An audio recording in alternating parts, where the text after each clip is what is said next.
eu poderia apresentá-lo de várias formas. Eu poderia dizer que ele é um exímio, um exemplar publicitário, né? Já foi. Eu poderia dizer que ele é um radialista de primeiro, eu poderia dizer que ele é um excelente entrevistador, e é, né? Poderia dizer, entre outras as coisas, um grande apresentador, alguém que... é um multimídia, na verdade é um grande multimídia. Mas eu queria mesmo saber o que ele é, além de administrador, consultor de empresas, de órgãos ligados a grandes empresas. Afinal de contas, Edmo Bernardes de Melo Júnior. Quem é você? Ouvi tudo isso vindo do José Fernando Cardoso Chiavenato. Eu vou te contar uma coisa. Para a gente ficar muito lisonjeado.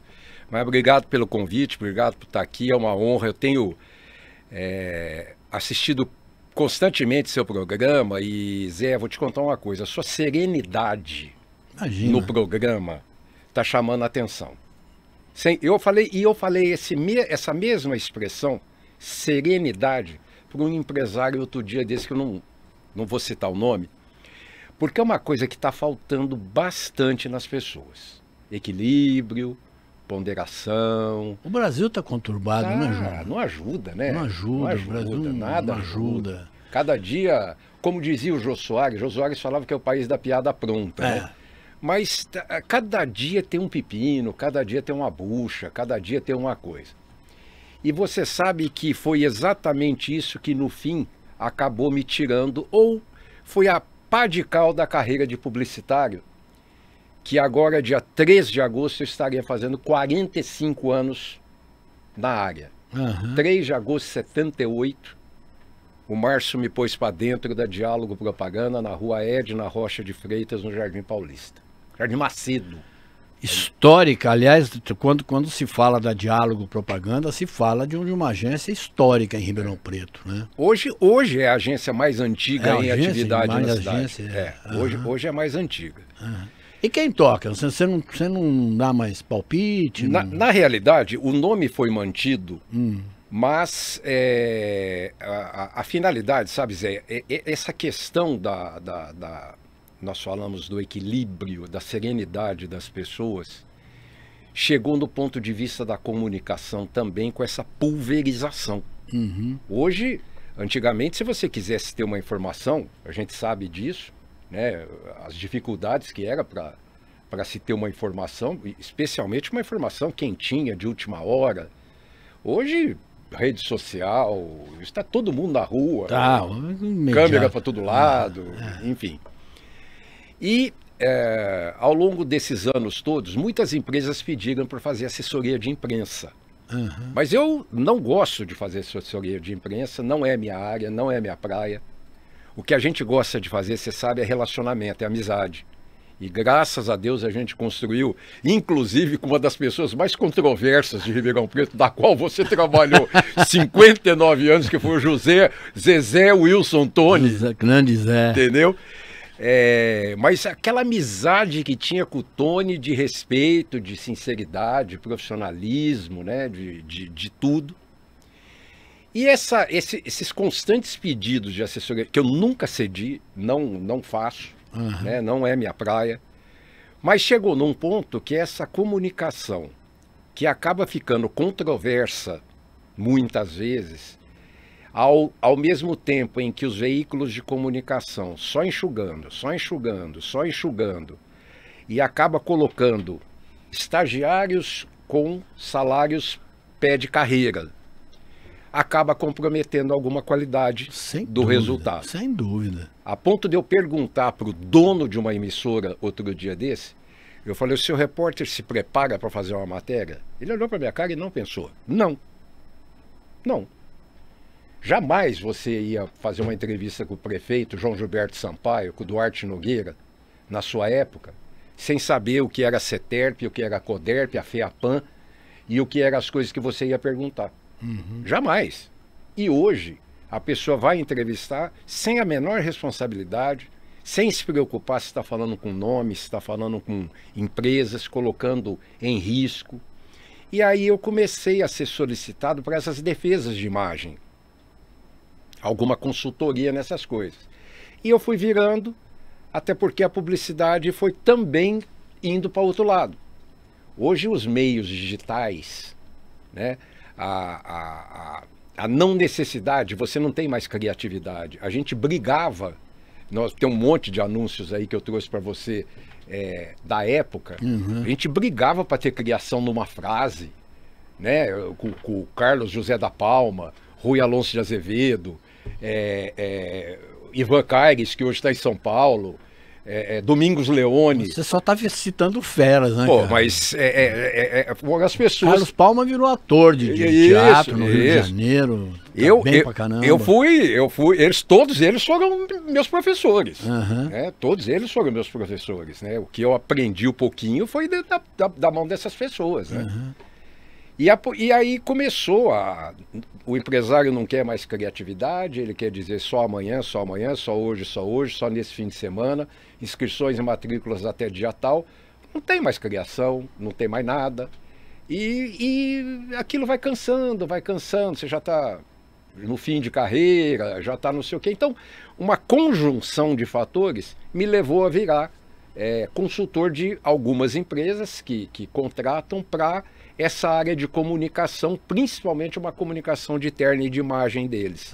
Alguns até pedem para a gente agir como agência, né? E eu até trabalho com isso, porque, poxa, eu convivi com o Mauro Salles, graças a Deus, quer dizer, para mim o pai da comunicação do Brasil, o homem mais responsável por desenvolvimento da comunicação no Brasil, seja na televisão, no jornal, na publicidade. Foi o Mauro. Eu convivi 8 anos com ele, quer dizer. Então, a gente foi aprendendo, e hoje o que eu posso dizer para você? Eu sei dizer para você o que eu errei e o que eu acertei na vida.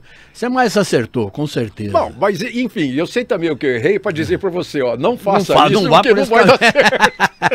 Mais ou menos isso. Você é o mais novo da família, Sou mais né? novo. Mais novo. É. Você tem um irmão que já era um maluco, um repórter maluco, atrevido, ousado, na década de 70, que é o Márcio Bernardes. Foi para São Paulo, já é professor, né, de jornalismo, de comunicação, um consagrado radialista em São Paulo. 41 anos atrás. 41 anos. Ele foi. Ele te pôs para dentro da Diálogo. Em 78. 78. E imagina em 82 o medo que eu fiquei, ele virar para mim e falar, tô mudando para São Paulo. Assim, do nada? Era o caminho dele, né? Porque ele vinha da Jovem Pan, 75, por aí surgiu o Osmar Santos lá na Jovem Pan, né? E em 77, começo de 78, foi toda a equipe para a Globo. Então, eu tenho uma foto de topper, agasalho topper da equipe da Globo que foi para a Copa da Argentina. Fausto Silva, repórter. Carmona, repórter. Henrique Guilherme, repórter. Márcio Bernardes, comentarista Juarez Soares. Era que massa. Não, uma constelação. É isso. Era uma constelação. Aquilo lá era brincadeira, aquilo lá que tinha, né? E então era a tendência ele ir embora para São Paulo mesmo. Não tinha outro caminho. Mas sempre é um medo, porque era um jovem de 20 e poucos anos, com uma mega empresa que ele deixou com mais de 50 funcionários.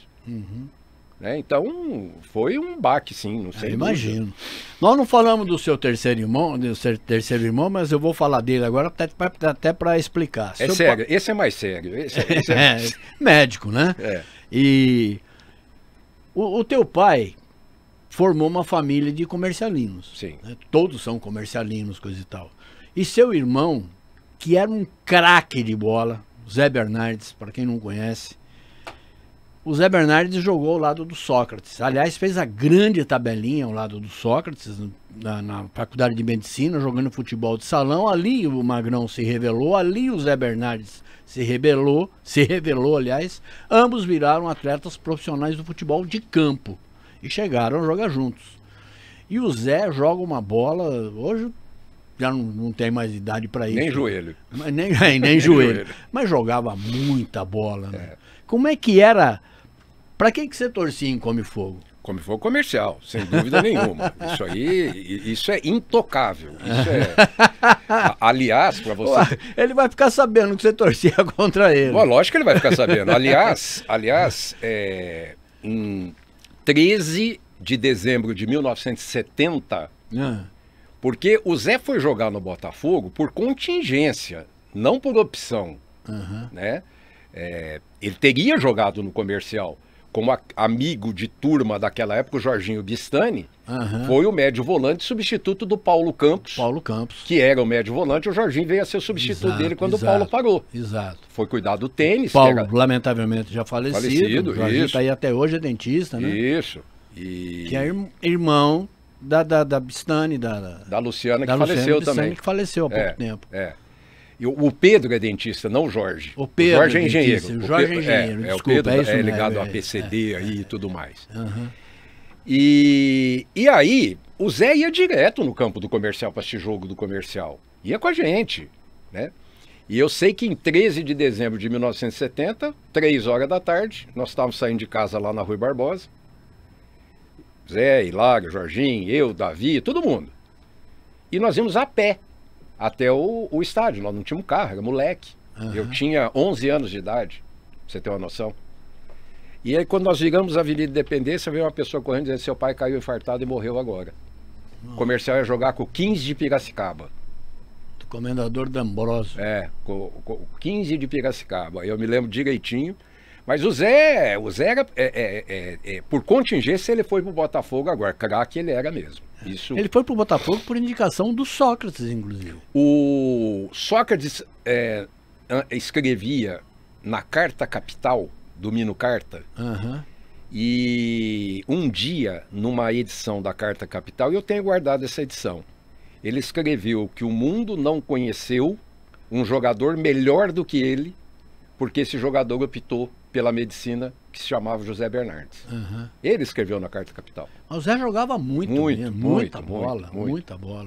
Parece saudosismo a gente ficar falando, insistindo nisso, mas mostra a evolução do tempo, né? E o Zé fez uma escolha absolutamente justa, né? Imagina ser médico.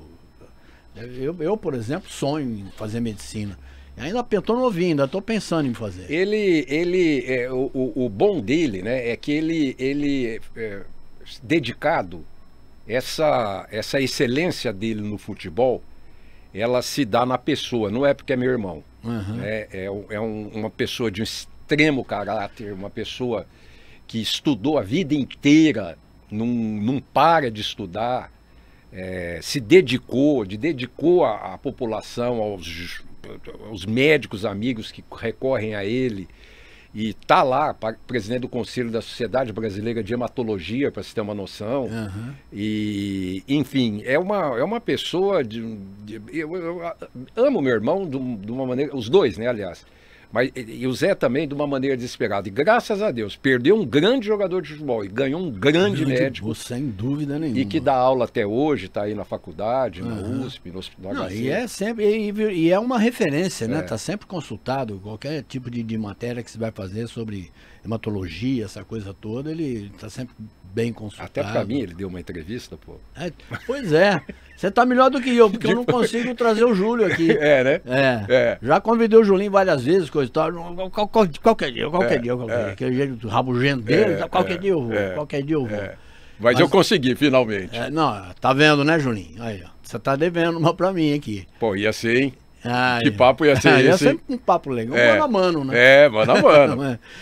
Bem eu não pude levar mano a mano com ele, porque a minha proposta para ele foi sobre leucemia.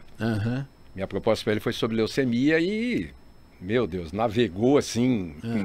Parece que tá falando de arroz com feijão, de tamanha intimidade, a familiarização e a coisa toda. É muito bom, muito legal. E ele ser uma referência Mas é muito orgulho. Mas você é um entrevistador extremamente organizado. Eu não sou. Né? Eu já te dei entrevista e sei como é que você é organizado.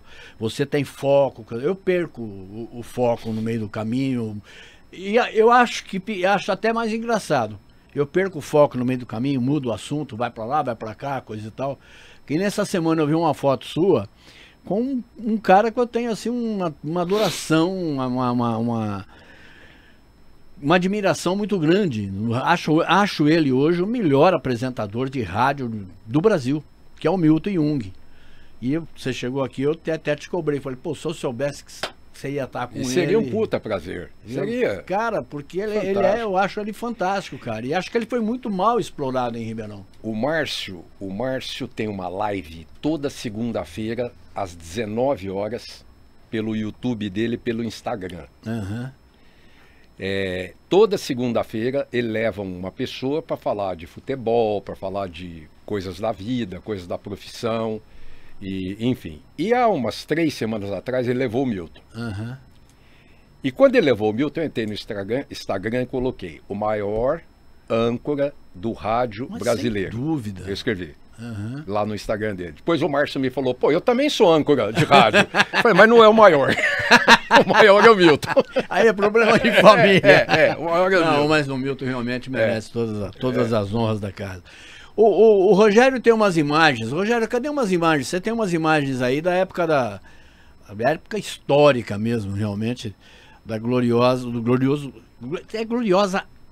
agência Diálogo, né?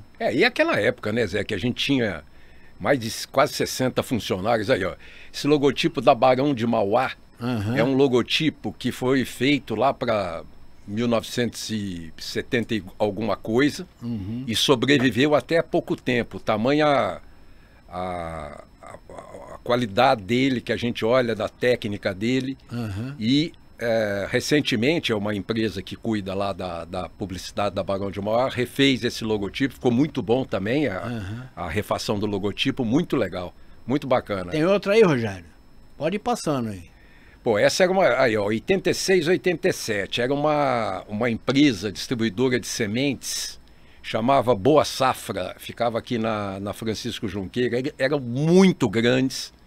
E esse é um cartaz que foi para os pontos de venda, onde vendia sementes pelo Brasil inteiro. E ele foi criado dessa maneira com grãos, né? Como eu estou vendo. Grãos de milho e de café aí, né? Bom, para te falar a verdade, não estou enxergando, porque a idade não permite mais tamanha emoção. O que mais que tem aí, Rogério? Aí, trouxemos o Carrefour para Ribeirão Preto em 1986. É aquilo que eu te falei do Mauro Salles, né? Que eu fiquei 8 anos na Salles, e é onde eu pude conhecê-lo e atender Bradesco, Ford, Souza Cruz. Só empresas pequenas. Era o que tinha na Salles, né? Salles, MPM, Norton, Alcântara Machado, DPZ. Cada um tinha um pedaço desses grandões aí, né? E o Carrefour veio para o Brasil como conta da Salles, e quando foi abrir em Ribeirão, o Mauro falou, ó, já que você está lá, você é de lá, você inaugura tudo e faz tudo lá em Ribeirão. Então, a gente fez bastante coisa para o Carrefour aqui durante a implantação dele. Esse aí era incrível, né? Credicar era uma coisa que era local, não era nacional. Não existe mais, né? Não, Credicar não. Era na General Osório, se não me engano. Não lembro, deixa eu ver aqui. Não tem o endereço ali. De longe eu também não vou enxergar assim. Não tem. Foi a implantação do cartão Credicar em Ribeirão Preto. Eu não me lembro quando foi isso aí, esse ano quando foi. O que mais que tem, Roger? Aí, ó, Sociedade Hípica, 1980. A primeira Copa de Hipismo aqui da Sociedade Hípica de Ribeirão Preto. Zé, se você soubesse para fazer essa arte final, eu me lembro como se fosse hoje o Rui Alonso, com uma espátula na mão, como um pintor, passando para fazer essa arte final, como é que funcionava na época. Hoje um computador, você faz isso em 3 minutos, você faz uma arte final dessa. E esse cartaz foi muito premiado também, foi muito bacana. E você está falando de outro cara também que é fantástico, né? O Rui. Falecido também, Falecido também, mas o Rui, ele foi o primeiro cara que eu conheci na minha vida que pintava o cabelo de várias cores. De novo, né? Novo. Não é que chegava e ficava velho e... Não, ele pintava o cabelo de azul, de roxo, aquelas coisas de maluco, né? Tava nem aí pra vida. O que mais que tem, Rogério? Um cara maravilhoso. Zé, isso aí é 1980, ó, lançamento da Unimed, o plano da Unimed. O melhor presente para você e sua família. Isso era uma mulher grávida que a gente arrumou na época. Tudo ator, né? Não eram casais. Era o lançamento, a Unimed ficava na rua Tibiriçá, ali no centro. Você conhece esses dois aí, não? Não. Márcio Bernardes e Elton Pimenta. Ah, tô vendo, Márcio e Elton. Márcio Bernardes e Elton Pimenta. Isso aí, o que é? Você sabia que a Copa começou na Brasiliense? Ouviu falar da Rádio Brasiliense? Nossa senhora, Rádio Brasiliense. 1270 kHz. Márcio Bernardes e Elton Pimenta, a partir de maio, estarão transmitindo diariamente da Espanha. 1982. 1982, Copa do Tele Santana. Primeiro semestre de 82. Eles foram para a Espanha transmitir a Copa pela Brasiliense. Que beleza, cara. Aí, o Clube de Campo Vale do Sol, que nós lançamos lá em Sertãozinho, da família Mamed, né? Nem sei, acho que não tem mais esse. Não tem mais. Não tem mais? Não tem mais, já fechou na estrada. Aí, quando lançamos o Leite Fazenda Bela Vista, que hoje já há algum tempo é tido como o melhor leite do mercado, muita gente fala desse leite até hoje, também foi bacana aí no mercado. Putz, Salão de Arte de Ribeirão Preto, Zé. Sarp, criado pelo João Gilberto. Então, esse aí é o de 81. Olha lá, ó, 26 de julho de 81, Casa da Cultura, era o 6º Sarp. Salão de Arte. Então foi outro que ele criou, porque ele entrou em 83 no governo. Eu não lembro, não lembro. Não, ele criou como vereador, agora que eu tô lembrando. Ele criou como vereador, coisa e tal, e foi isso mesmo. Acabou? Foi isso mesmo. Aí, a Santal, que também não existe mais, né? Quando ela lançou a primeira colheitadeira de cana, foi a primeira máquina no Brasil que colhia cana, que começou a tirar a mão de obra da cana, que é negócio de carpir cana. Exato. Hoje não existe mais isso, né? Depósito Estrela do Oeste, aí, ó. Não lembro quando foi isso aí, que ano foi, mas 30 anos do Depósito Estrela do Oeste era na rua Monsenhor Siqueira. Lembro. Antigo, grande pra caramba. O que mais que tem aí? Drogão Super.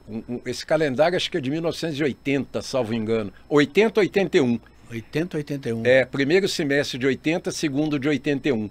Não veio um da FEAPAM, hein? Não veio da FEAPAM? Eu acho que veio o que tinha o presidente Figueiredo. Que ele veio inaugurar a FEAPAM, a história do Nogueira, aquela história era ótima.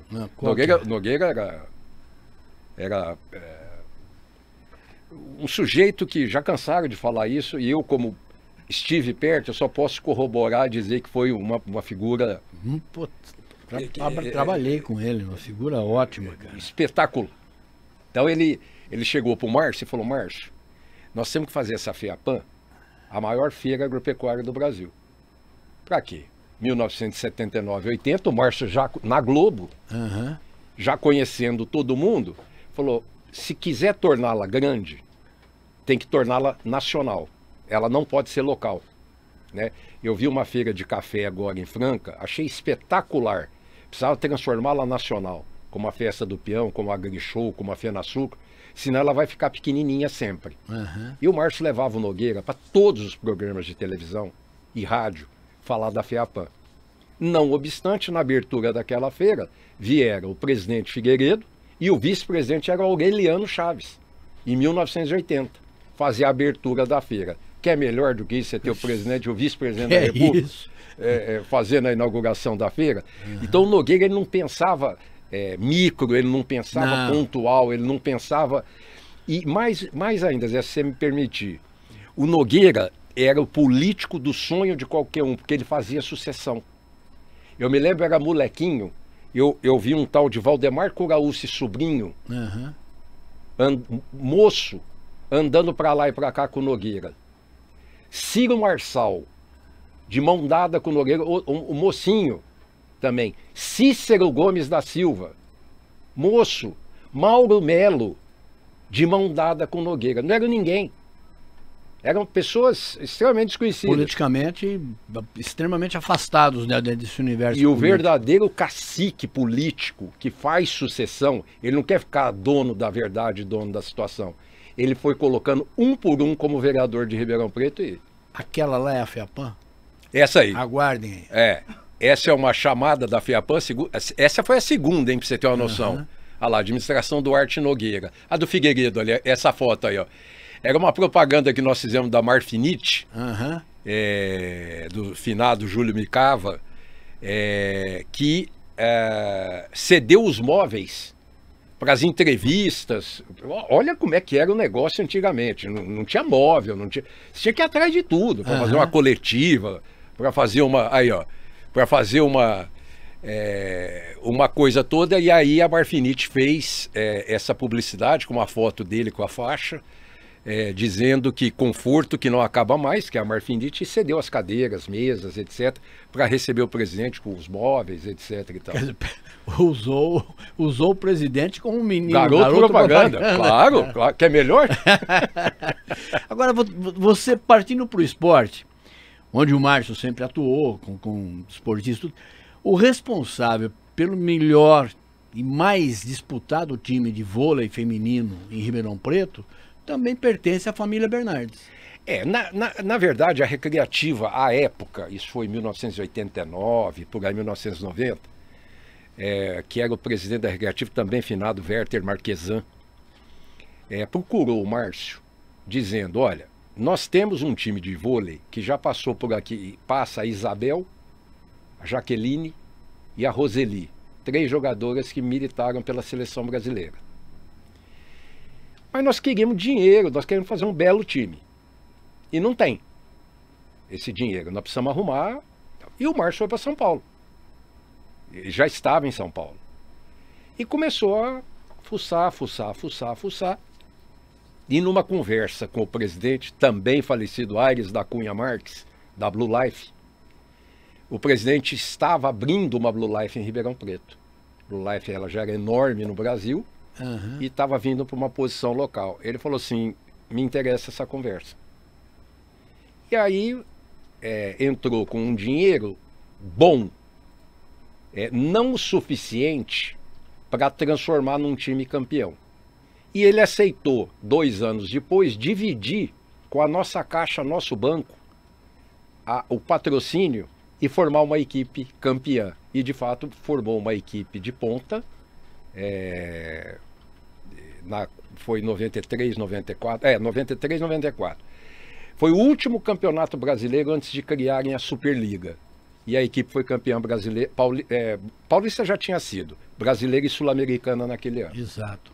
E foi um timaço, lotava a Cava do Bosque, eu lembro disso. Era uma loucura. E só trouxe fera também, foi uma coisa maluca. Né? Era uma loucura. E tinha todo o departamento de esportes da Recreativa, Cava do Bosque, todo mundo envolvido, prefeito, Palocci era o prefeito de Ribeirão Preto à época, tá todo mundo envolvido no processo de transformar aquilo. E é curioso, viu, Zé? Porque hoje se fala muito do patrocínio esportivo, aí a gente conhece um pouquinho porque militou ali, mas se juntar forças, você consegue. Qualquer clube que você veja, do vôlei, do basquete, que está despontando, não tem um clube sozinho, não tem um patrocinador sozinho, não tem uma prefeitura sozinha. Não tem mais espaço para isso. Não tem mais espaço para isso. Então, eu acho que se quiser juntar força, uma secretaria de esportes do município, um clube,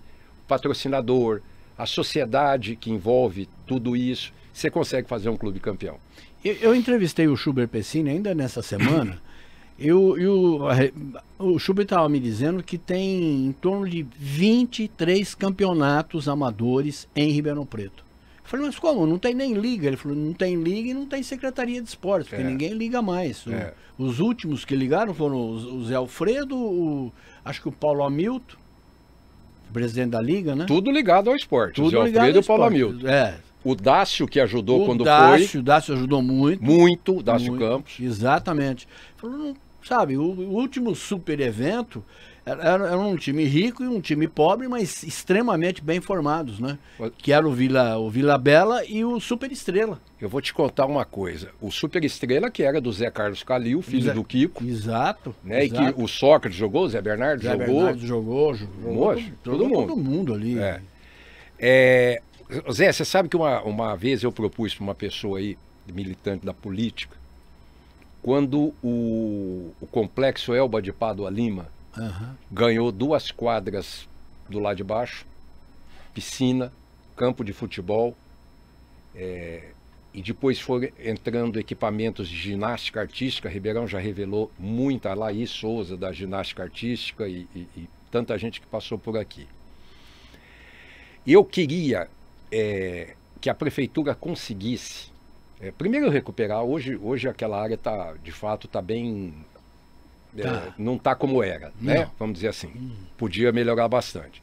E depois disso, conseguir, e não deve ser difícil, um lanche para 10 horas da manhã, um lanche para 3 horas da tarde, 4 horas da tarde, e passagens de ônibus para estudantes de escolas municipais.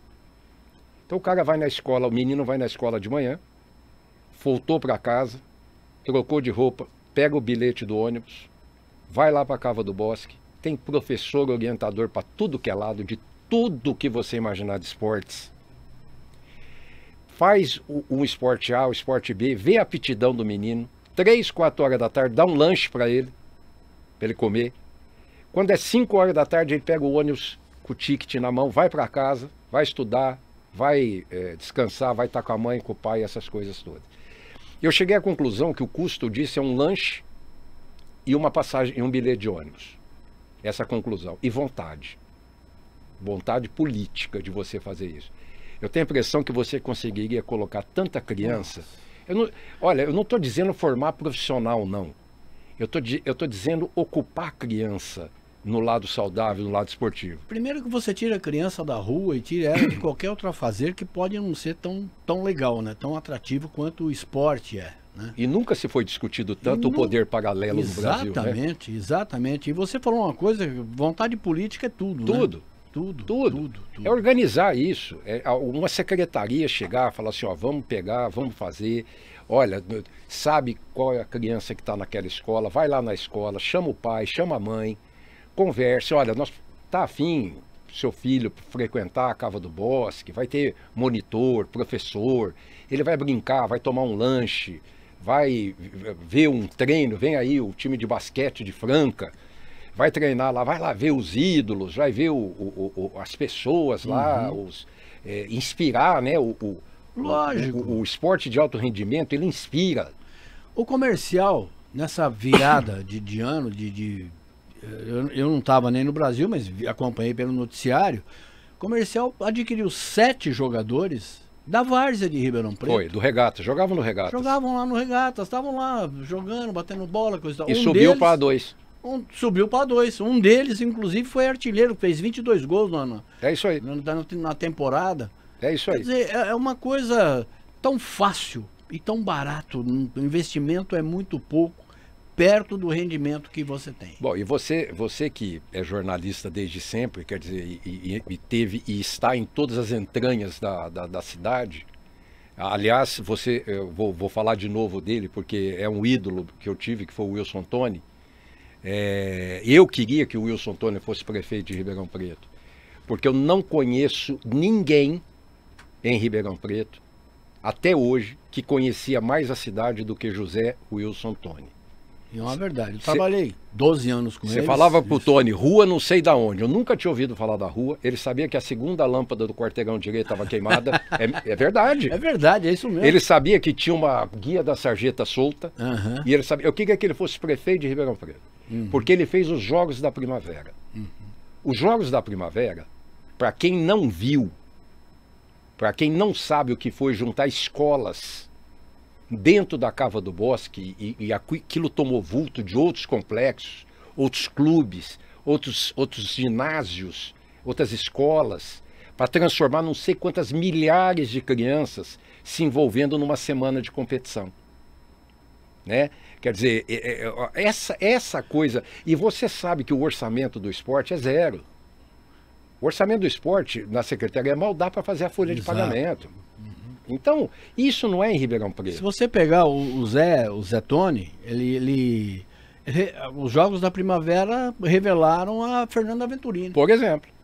Que foi campeã brasileira e sul-americana por nós, de novo, depois de anos. Depois de anos. Quer dizer, é uma coisa fantástica, né? É isso aí. Ô Júnior, você fala assim, por exemplo, eu deixei de ser publicitário, não sei, mas eu vejo você assim com uma gana quando você vê essas criações antigas, essas coisas, essa modelagem antiga, vamos colocar, de décadas e décadas que nos separam, né, coisa de 40 anos atrás. Você ainda fala disso com muita paixão. Você sabe que me disseram isso outro dia desse? Uma pessoa falou assim, porra, você na idade que você tá, falar com tanta paixão do negócio. Na realidade, quando o Márcio me puxou para dentro, eu não sabia que eu estava indo para o caminho certo. Eu não sabia. Eu estava indo porque a gente perdeu o pai e a mãe muito cedo. E aquele negócio de ir na escola, para onde vai, para onde vem, para onde vai, para onde vai, vem cá, vamos trabalhar, depois nós decidimos. E eu fui lá trabalhar com ele e achei. E as pessoas que eu convivi, eu falo de você com muito orgulho, Jovino Campos. Jovino Campos deu a primeira bola de futebol que eu e o Márcio Zé ganhamos, foi o Jovino que deu. Que coisa legal. Para você ter uma noção. Uhum. Ele pegou uma bola de futebol e levou lá em casa. E o Jovino botafoguense e meu pai comercialino. Uhum. Né? Conviver com Miguel Liporace, conviver com todas essas pessoas, Mauro Salles eu falei, Fernando Caro Preso da Macan Erickson, com quem eu fiquei 2 anos, a gente teve muita afinidade, intimidade. Isso além de te despertar, te traz um senso de profissionalismo muito grande. E tudo que eu fiz foi com muito amor, com muita paixão. E o que eu faço até hoje é com muito amor e muita paixão. Você não tenha dúvida disso, porque é muito gostoso chegar a esse ponto da vida e ver que toca o seu telefone, é o Zé Fernando Chiavenato falando, eu quero que você esteja no meu programa. Isso é um orgulho. E liguei com atraso. Mas tem 2 pessoas que eu tô ligando com atraso. O Elton não liguei ainda, que é uma figura que... Pelo amor de Deus. Quero muito fazer uma entrevista com o Elton. E para mim é um orgulho muito grande, porque eu fiz amigos, independente de qualquer coisa, em Ribeirão Preto. E eu posso até ter inimigo, mas eu não os conheço. E graças a Deus a gente pega o telefone, liga para o Zé Fernando, liga para o Caparelli, liga para o Tanielson aqui do grupo, liga para qualquer pessoa, a gente é atendido na hora. A gente tem o respeito, como a gente respeita também, e foi o que a gente fez. Só para fazer uma ilustração aqui, quando eu tinha convidado ele, tinha acertado o horário, data, tudo. Quando ele chegou aqui para gravar, eu já estava no estúdio, ele veio acompanhado por um séquito aqui. O Rogério estava junto, estava o Brunão, estava a Ju, estava todo mundo puxando o saco dele. Falei, eu vou ficar com ciúme, cara. Não, eu trouxe até aqui, ó. É isso que eu queria que você mostrasse. O que é isso aqui, Zé? Fala pra mim. Rapaz, pra cá. Isso é o raio de uma bobina que eu não imagino que seja isso aí, cara. Então, isso aqui, eu trouxe eu tenho um arsenal. O Rogério tem a obrigação de saber o que é isso aí. Eu tenho um arsenal de coisas. O que é isso aí, Rogério? Eu tenho um arsenal de coisas históricas da publicidade. Uhum. Quando a gente começou, só tinha filme, né? Isso aqui é um rolo de filme. Esse é 16? Esse é 16. Mas ou era 16 ou era 35. Uhum. A diferença é que o 16 custava mais barato porque tinha menos definição. Uhum. E o 35 tinha mais definição. O 35mm, que é o que vai no cinema. Uhum. Né? Ia pro cinema. Pro cinema. Hoje o que vai pro cinema? Hoje é um chip, né? Chip, acabou? Acabou. Hoje você não tem mais nem DVD, você não tem mais, né? E só tinha produtora de filme em São Paulo. Uhum. Profitel, Profilme e Souza Lima. Então você, para veicular uma publicidade na televisão, você tinha que ter filme para mandar para cada emissora. Uhum. Se você veiculasse no Brasil inteiro, você tinha que mandar um rolinho de filme para cada emissora. Uhum. Aí o que substituiu foi esse vídeo quadruplex, que é esse que eu estou mostrando aqui, uhum. que ficou bem mais barato, você fazia no equipamento e transformava para um material bem mais tranquilo. Depois, esse aqui eu pensei que era o Matic, não é o Matic, esse aqui é Betacam. Esse é beta. Mas era enorme, desse tamanho também, a fita, o Matic. Aí veio pro beta, né? Foi diminuindo. Esse beta já é o que ia na câmera, né? Ia na câmera e já tirava da câmera e bumba. E pumba, Direto. Direto. E aí depois digitalizou. Mas você tinha que achar o ponto. Todo. E depois digitalizou, que é onde está hoje essa... Mas você chegou a trabalhar na época digital com propaganda ainda? Sim, bastante. Mas é outra pegada. Se você vê, eu deixei alguns filmes aí, eu nem sei se vai conseguir exibir. O Rogério vai tentar. Se você vê as pegadas, para você colocar, eu não, nem sei se tá aí, tinha um Batatais, um jeans, chamava Krempel, jeans Krempel. E vendia para o Brasil inteiro e nós fomos fazer a publicidade. Era o jeans, ele tinha aquela pegada country, Então, de moto, cavalo. Porra, pra você fazer um filme naquela época, nós fizemos um filme, mas assim, 5 dias filmando, um sofrimento, era uma dificuldade enorme. Hoje é tudo digital, é fácil, você tem cena pronta. Você cria, né? Hoje tem um sistema que você está dentro do estúdio, de repente eles põem uma mesa na sua frente que não existe. É tudo, você fica olhando, você fala, gente. E você cortava aquela fitinha na rádio para emendar, você punha naquele coisinha aqui. Eu não trouxe ela, eu devia ter trazido também. Dos spots que eram naquela fitinha. E você passava assim, quebrava a fita, você punha no juntador, punha o durexzinho. O durexzinho, para rodar de novo. E propaganda ia no cartucho, você lembra desse cartuchão? E hoje? Hoje, por exemplo, você pega o presidente Lula, tá marcado para ir para a China. Né? A hora que ele chega na China, você já tem a imagem imediata com quem está conversando, com quem está falando, o que é, o que não é, coisa e tal. Hoje você dispara uma propaganda de onde você quiser, do mundo, de qualquer parte do mundo, e chega aqui. E se tiver um bom marqueteiro, vai entrar dentro do avião, vai provocar 2 reuniões, filmar ele dentro do avião, assessoria de imprensa dele, que ele foi no avião não dormindo. Ele foi trabalhando, pensando, discutindo com o deputado, com o senador, etc. Distribui para a imprensa, e a imprensa vai lá. Na viagem, o presidente esteve com fulano de tal, durante o voo. Tudo isso que você falou, mostrando ele trabalhando, em meia hora você faz. Em meia hora você faz. Rapidinho. Põe uma gravata, tira a gravata. Faz com o celular, né, Zé? Hoje faz com o celular. Exatamente. Uma câmera de celular hoje tem 50 megas. É uma coisa maluca. Mas imagina uma definição dessa. Você andava aquelas baita que usava o Matic ainda, que era uma coisa. As de filme, então. Nossa. Você tinha que pôr o filme e tinha que tirar o filme quando acabava no escuro. No escuro. Para poder revelar depois no laboratório. Pôr no escuro, colocar num saco preto, né? Pôr na lata, mandava para São Paulo, aquilo que você falou, só tinha lá em São Paulo. Só lá em São Paulo, Era Profitel, Profilme e Souza Lima que a gente fazia. Ô Júnior, o que mais te marcou na propaganda? O que mais te deixa assim, saudade, com boas lembranças? Hoje a genialidade do Mauro Salles. Né? Um cara que eu tive a oportunidade não só de conviver na Salles, como aprender muita coisa com ele. E não sem antes falar da determinação do meu irmão, do Márcio. Antes do Mauro, o Márcio. Mas o Mauro, no profissionalismo, na capacidade da pessoa empreender. Eu estive com ele uma vez na Cidade de Deus, em Osasco, na sede do Bradesco. E o presidente do Bradesco era o Amador Aguiar. Amador Aguiar. E ele tinha uma reunião com o Amador Aguiar e falou, você vai comigo. E eu fui. Chegamos lá, apertamos o botão do elevador. Quem está descendo do elevador? Roberto do Ailib e o Washington Oliveto. Descendo do elevador. 2 concorrentes. Porque você, dentro de uma agência, você vive fazendo prospecção. Lógico. Lá em São Paulo, é a coisa mais natural do mundo. Aqui em Ribeirão era guerra. Se você fosse num cliente de uma outra agência, você era mau caráter.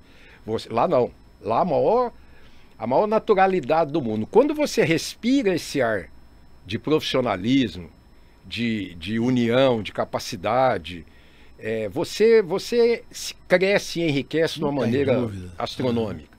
Né? E vê pessoas que marcaram a história.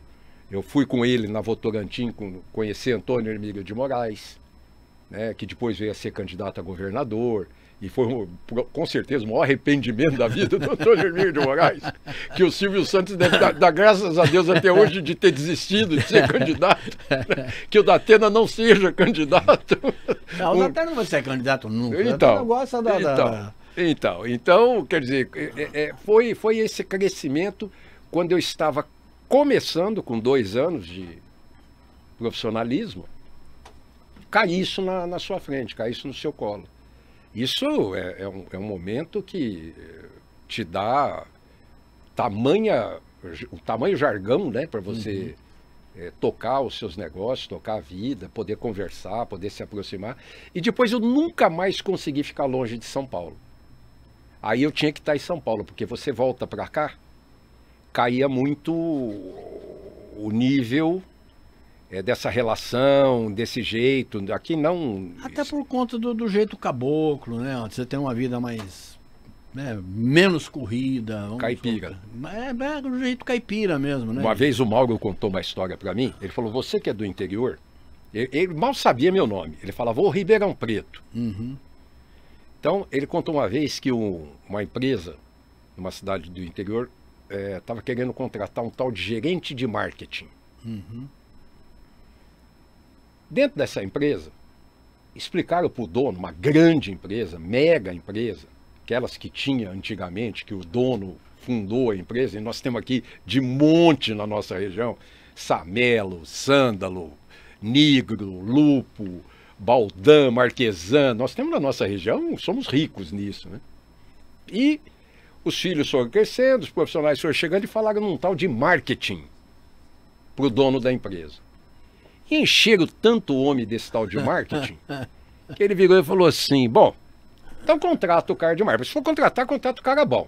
Contrata cara ruim, não. E foram para São Paulo. Acharam um bam lá em São Paulo, falaram, o senhor vai para a cidade e tal. E o cara mudou com a família para a cidadezinha lá. E o cara... Primeiro dia de trabalho do cara na empresa.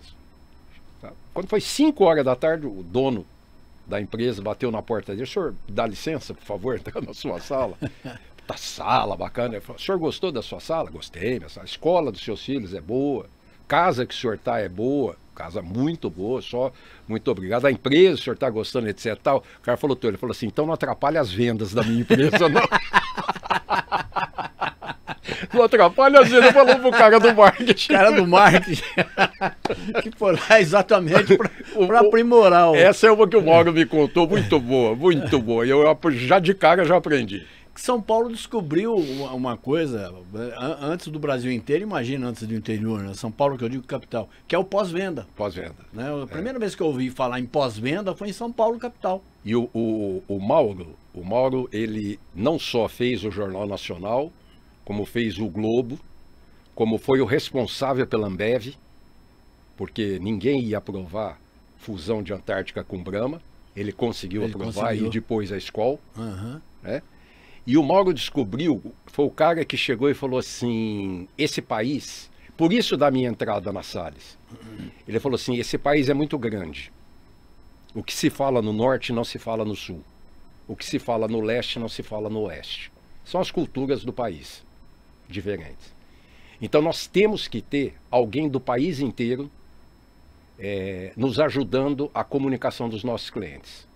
Então o Bradesco não vai ir lá para a feira para aquele, como é que chama lá, dos bois, do lado do Pará, o Parintins. Parintins. Uhum. É diferente da Oktoberfest em Blumenau. Muito diferente, é outra pegada, outra vibe. E como é que se comunica com essas maneiras diferentes? Então o Mauro pegou um representante em cada capital do Brasil. Uhum. Trouxe esse cara para São Paulo e falou, você vai mergulhar aqui, nós vamos te dar o banho e você vai nos ajudar lá assim, assim, assado. Uhum. E falou o seguinte, ele falou, olha, nós temos um mercado no Brasil que é o interior do estado de São Paulo. É um monstro, é um gigante. E o Luiz, primo dele, Luiz Salles, que era o presidente da agência na época, falou, porra, eu conheço o Márcio em Ribeirão Preto. Nós tivemos lutas juntos, sindicais, etc, etc. E eu vou falar com o Márcio. O Márcio falou, eu não consigo, mas o meu irmão vai. E o Márcio me pôs nisso e por isso eu cheguei perto do Mauro. Então essa visão dele, que depois todo mundo fez a mesma coisa. TPZ, MPM, Norton, todo mundo fez a mesma coisa que o Mauro. Foi procurar as características locais do Brasil para quando você fizer uma comunicação institucional, uma comunicação não de preço, você ter essa visão local do negócio. Esse cara era um gênio. Esse cara... Vou te contar uma história rápida, se você me permite. O Washington Oliveto, ele comprou um terreno imenso, de frente para a praia, na Península de Maraú, na Barra Grande. E Península de Maraú não era tão conhecida, aliás, era absolutamente desconhecida.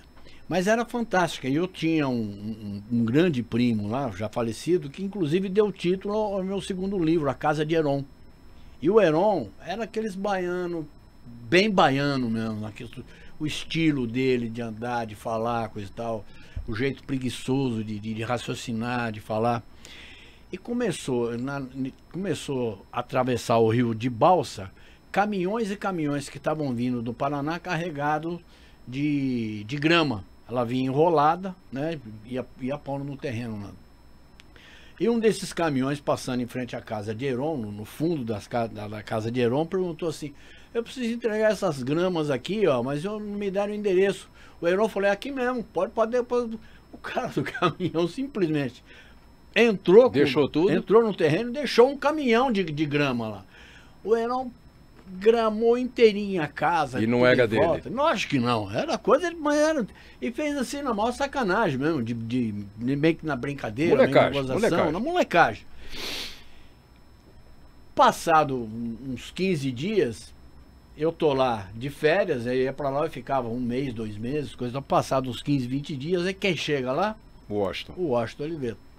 Falou assim: eu sou Heron, sou eu. Sou Heron, teve um engano, essas gramas aqui eu ganhei. Passou um cara de caminhão, falou que não achava, não sabia nem falar o nome do Washington que estava marcado lá. Eu falei para ele deixar aqui, era do Washington. O Washington falou assim: eu sei disso, e nem vim aqui reclamar pela grama. Eu vim aqui para fazer amizade, porque quem faz isso deve tomar cerveja, quem faz isso deve... Ficaram amigos. E aí a gente começou a frequentar, inclusive, a casa do Washington, que era bem de frente à praia, que era do outro lado da ilha. E o Washington me falou assim: melhor publicitário desse país? Adivinha o nome que ele falou? Não foi o Mauro Salles. Mauro Salles. É. Mas você sabe que eu tô atrás do Washington desde setembro do ano passado. A gente tá recluso, né? Não, mas eu tenho trocado mensagens com ele, porque eu quero que ele fale sobre criatividade. Ele tem ficado na Bahia. Ou em Londres. Ou em Londres. Onde você estava, né? Na Inglaterra. Eu tenho tentado, porque, Zé, é uma agressão tão grande para quem viu o Primeiro Sutiã, para quem viu o Garoto Bombril, para quem viu tudo aquilo que a gente viu, passou, viveu. Não que a gente tenha feito. Não, ele fez o Carlos Moreno. O Carlos Moreno. Um ator, cara. O cara... Falei, ó, eu entrevistei o Moreno, falei: você levou o teatro para publicidade. Porque o que você fez é uma encenação, Sim. Foi um teatro. Ele chorou. Falou: cara, você é o primeiro cara que fala isso para mim. Falou: mas é uma verdade. E isso foi o Washington. Né? E as coisas, hoje, como eu te disse, só amanhã, só nesse fim de semana, matrículas até dia tal e de tanto por tanto, que é o que predomina na publicidade, é uma agressão para mim. Para mim é uma agressão. Você não cria vínculo, afetividade, você não cria empatia, você vive precificando a coisa, basicamente. Então, acho um pecado e quero tratar isso com o Washington num programa para ele falar sobre criatividade. Deve ser sensacional. Tô na cola dele. A Daniela, a secretária dele, assistente dele, está tentando de todo jeito. Dura é fazer o homem parar meia hora para dar uma entrevista, mas tô tentando. E gente como o Washington foi mal compreendida, foi julgada irresponsavelmente pela opinião popular por conta de campanha política. É lógico, eles tinham que receber de alguma forma. Você faz trabalho, você não tem que receber? Eu acho até que tem um outro lado também que é muito importante, porque chegou-se a algum ponto de acusá-lo de marqueteiro dele mesmo. Porque ele estava em todas as páginas, em todas as revistas, mas as campanhas deles eram ótimas. Cara, tão competente que ele falou tchau pro Roberto Ailib, Francesco Petit, José Zaragoza, e foi montar a W Brasil, a agência dele, que virou uma mega agência nas costas, com a capacidade própria. O Jorge Benjor fez uma música de graça para ele. De graça. W Brasil. Exato, exato. Que é lá vem o Brasil. Uma vez eu aprendi com uma pessoa que você conhece bem também, a Dulce Neves, que é nossa amiga pessoal. Claro. A Dulce falou assim, olha, não vamos fazer de conta que a gente não... Qual é o sucesso da gente que trabalha em televisão, que se expõe? Né? Somos nós. Nós temos que mostrar a cara e tentar fazer sucesso. A gente está em busca do sucesso. Sim, não vamos ter essa falsa humildade, não é uma verdade. E valorizar essas pessoas. E valorizar. Porque, porra, você dá a cara, você põe. Olha, tem gente que gosta de azul, tem gente que gosta de vermelho, tem gente que gosta de amarelo. Se você não gosta do meu programa, ok, mas gosta do Zé Fernando, gosta de outro, do Lincoln Fernandes. Veja, prestigie o programa deles. Lógico. São profissionais que estão levando a comunicação a sério, levando até você, dando ideias, dando visões distintas, pessoais ou com convidados, para que você enriqueça, para que você se esclareça, se informe, né? Então é muito importante todo tipo de programa. A Tati tem uma programação, eu acho extremamente legal e variada. É muito grande o que oferece. E fala da cidade, fala da região. Era um canalzinho desse tamanho. Você sabe quantas pessoas em quantas cidades já se tentou fazer um canal como esse aqui, como a Tati? E não deu certo. E não deu certo. E não deu certo. Não, e é difícil realmente você montar e manter tudo isso. E né? por isso o canal 522 da Claro na minha casa é o canal que eu mais assisto diariamente. E eu te disse, assisti esse último programa com o advogado que veio aqui. O Demar Padrão, falando sobre que trânsito. você estava falando, e outros, Uhum. que você já fez direto. Uhum. Então, é valorização. Agora, tem a qualidade de cada um de vocês. Lógico. Tem dúvida. Não tem dúvida. Eu tenho uma boa e uma má notícia. Já chegamos ao final do programa. A má notícia é que eu esqueci de servir água para você. Não faz mal. Nós vamos tomar daqui a pouco. A boa notícia é que você pode matar sede, porque nós estamos em cima do laço. Deus já deu ali, quanto deu ali? 57 minutos. 57 minutos. É 1 hora de programa. Júnior, eu quero primeiro de tudo parabenizá-lo pela tua carreira, pelo andamento da tua vida profissional. Você sempre teve uma linearidade assim fantástica. Isso eu admiro, aquilo que eu falei, e acho você uma das pessoas mais focadas, um dos entrevistadores mais focados no trabalho. Você se prepara para fazer a entrevista, coisa que eu faço, mas eu sou das antigas, né? A molecada de hoje não sabe nem com quem está conversando.